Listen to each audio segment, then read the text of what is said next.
The UN's new urban agenda aims to make cities inclusive, safe, resilient, and sustainable. It is projected that by 2050, the world's urban population will increase by twofold, thus concentrating economic, political, social, and cultural activity in urban areas. This will pose sustainability challenges, especially where inequalities are concerned, for example, in the case of social and economic exclusion. Scholars have explored both the horizontal and vertical paradigms of intra-urban inequalities. These include processes of segregation, suburbanization, gentrification, and ghettoization. This phenomenon of increased inequality has been described as urban spikiness by Florida, 2005. In addition, the phenomenon of superdiversity by Vatovic, 2007, contributes to this mix as communities become more complex in their possession of identities. Simultaneously, UNESCO in 2016 and also UN Habitat noted that urban conservation and regeneration have contributed to strengthening cultural continuity, community participation, and social cohesion. To give an example, with regards to the unequal city and urban spikiness, in the movie Upside Down, 2012, the narrative universe is a two-planet world, with one half called Up Top and the other called Down Below. The citizens of Up Top prosper from the labor of their contemporaries from down below, milking their profits through their economic behemoth, the Trans World Corporation. Does this sound familiar, like any other sociological theory? So our main character is a man who originates from down below, and this story is of his quest to survive by struggling against the odds to make it as an employee of Trans World. He is doing this in order to redistribute some of his hard-earned wealth to his family and friends. A love story ensues with a woman from Up Top, but that is not the only love story here. Another larger and looming love story is the separation of two halves of this narrative world into the prosperous capitalists and the oppressed proletariat. Sounds almost like some kind of Greek mythology. This image serves to remind us of how stratified a city can be, especially when pictured through a graph of socioeconomic growth. The term urban spikiness emerged as a concept coined by Richard Florida to describe the unevenness of socioeconomic prosperity within a city. It was created to debunk the myth of the flat world as introduced by Thomas Friedman in his book The World is Flat.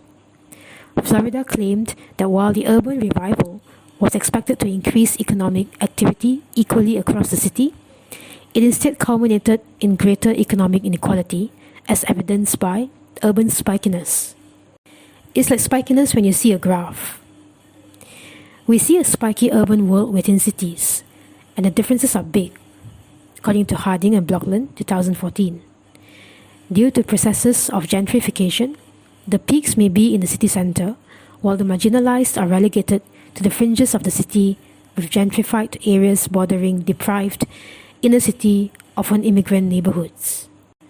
According to UN Habitat in 2016, by 2050, the world's urban population is expected to nearly double, making urbanisation one of the 21st century's most transformative trends. Populations, economic activities, social and cultural interactions, as well as environmental and humanitarian impacts are increasingly concentrated in cities. And this poses massive sustainability challenges in terms of housing, infrastructure, basic services, food security, health, education, decent jobs, safety, and natural resources, among many others. However, the persistence of multiple forms of poverty, growing inequalities, and environmental degradation remain among the major obstacles to sustainable development worldwide, with social and economic exclusion and spatial segregation often an irrefutable reality in cities and human settlements. So just to talk about town planning within the context of urbanization. So we have a famous theorist called Jane Jacobs who talk about how cities, when allowed to thrive organically and to retain its original culture of diversity, are able to function much better as the eyes and ears of the street, especially when people are allowed to mix in this diverse sense, instead of having an overly planned urban metropolis.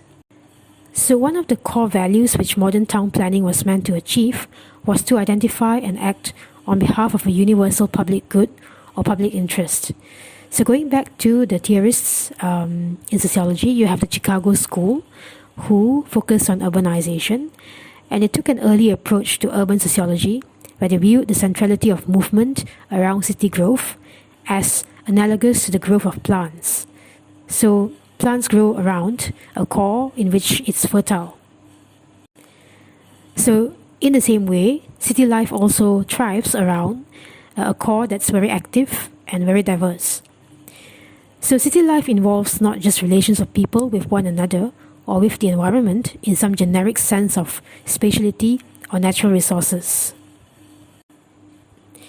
So in the quest to develop cities for the long run, the debate is often whether to reinvent those spaces for new uses, to sustain the needs of industrialization and to generate more profit, or to try and retain existing elements of culture.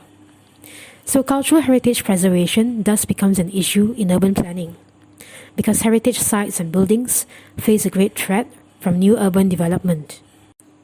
And so here's where the Chicago School and also the other theorists come into the picture. So studies of urbanization have evolved greatly since its beginnings in sociological thinking, mainly led by the Chicago School, which in turn drew from Spencer's interpretation of Darwinism. Various imaginations of the city exist, such as by Burgess, who viewed it as a concentric circle. As we mentioned just now, there is a very active core, and city life grows around this core. So each circle generates its own homogeneous culture, according to Harding and Blockland. And then of course you also have Marxism, which emphasized the marginalized group's perspective and also subjectivity. And then the tensions between adopting the viewpoint of the researcher versus adopting the viewpoint of those being researched or the respondents. What most scholars agree on, however, in terms of studying urbanization, is that modernity and postmodernity, as we covered in previous weeks, is now the biggest challenge towards urbanization. We can go back to sociological theory, especially those of the 50s and 60s, which we'll also cover in a later lecture on world systems theory, modernization theory, dependency theory.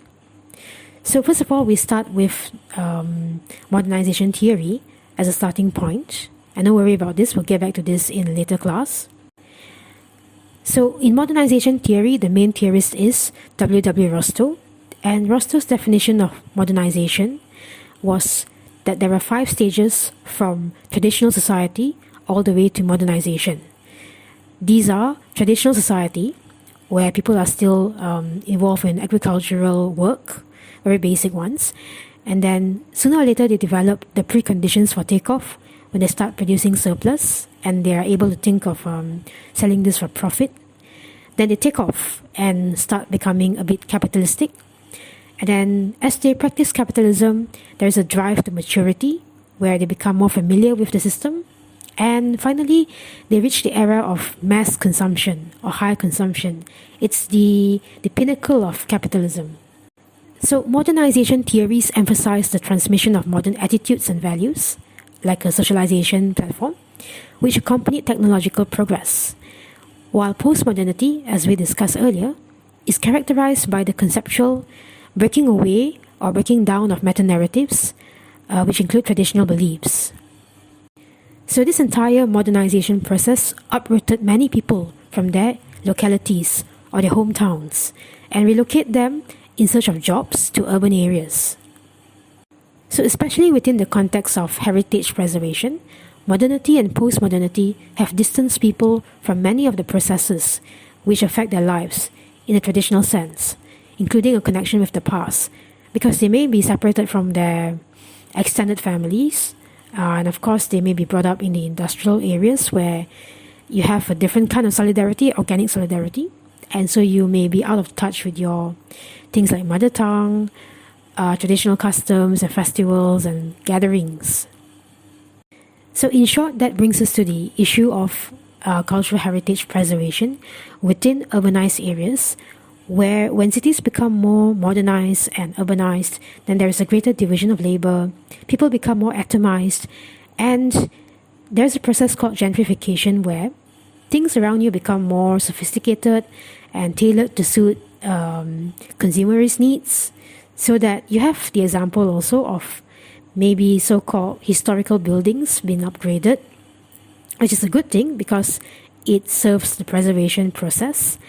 But sometimes they are also transformed into something very profit-oriented. So that's also the process of gentrification because it raises prices of things. So this also leads us to issues like urban density, when cities become too crowded, which was a problem even from the time of Marx, Weber and Durkheim, and that's why they studied things like the problems inherent within capitalism and rationalization and the iron cage of bureaucracy, and also suicide. So urban density was an issue opposed by most urban planners in the early 20th century, although Jane Jacobs, as we mentioned just now, begged to differ. So Jane Jacobs did say that in some ways this could be good because urban density and its enabling of informal and spontaneous social exchanges with diversity. When you have crowds, sometimes you could also have things like people's favorite third place to hang out, people's favorite shops or restaurants where they hang out and exchange information informally. So it's not too clinical or too sterile in terms of everything looking like a concrete jungle. So it could serve some good functions where what Jacobs calls as local knowledge, where diversity is an asset of a desirable city, especially when it's mingled in mutual interpersonal support. So this kind of does away with the problems which Durkheim outlined, where it could lead to social breakdown, which leads to suicide. Like you have anomie, you have fatalism, and then you have situations where you feel that there is no social bond whatsoever.